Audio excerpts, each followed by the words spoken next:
I think when the left does cancel someone or ostracize someone, and there's an opportunity for us to win hearts and minds there, we should absolutely have conversations with that person. We should try to help them see our perspective better. We should work with them on the things that we agree with them on. But we cannot pretend that our values are identical and our goals are all the same and mold our ideas to fit them and make them feel more comfortable. And so you mentioned earlier that a lot of what the right has been doing is saying, we're not the left. Here's what's wrong with the left. This is our critique.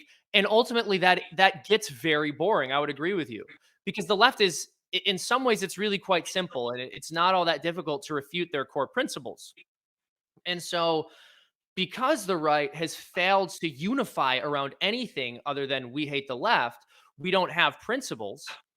And because we don't have principles, we have nothing else to unify around than we hate the left. And we also don't have anything to temper the right when it tries to strategize. So all of these problems feed into each other. But I would argue the solution to them is to actually be firmly rooted in Catholic principles.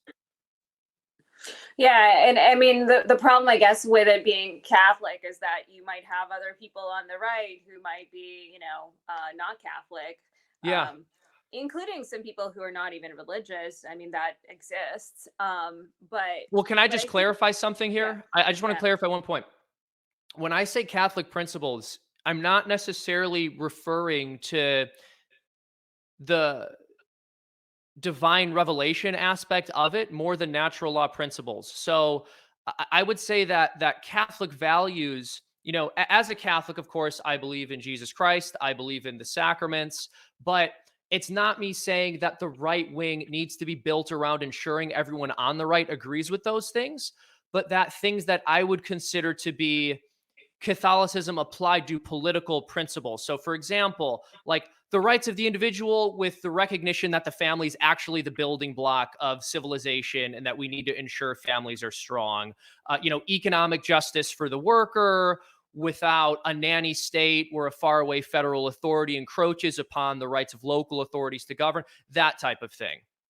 okay, fair enough. I do think that it's funny because now you've kind of I'm in Hungary right now, and that's a country that's definitely trying to build things based on some of these principles, at least in some ways. I'm still learning about how things work here on that in that regard, but some of it is, definitely there's that focus on the family. Um, and I mean, I do think that principles can be part of it.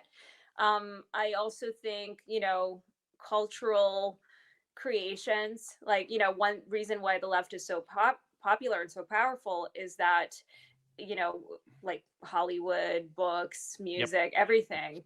And, we're seeing kind of an emergence among some conservatives where there is more artists kind of emerging. There is more comics. I think there's an opportunity to be sort of go against the politically correct comedy and be sort of really fun. And I think that would be enticing to more people. But right now, that's just not where it's at.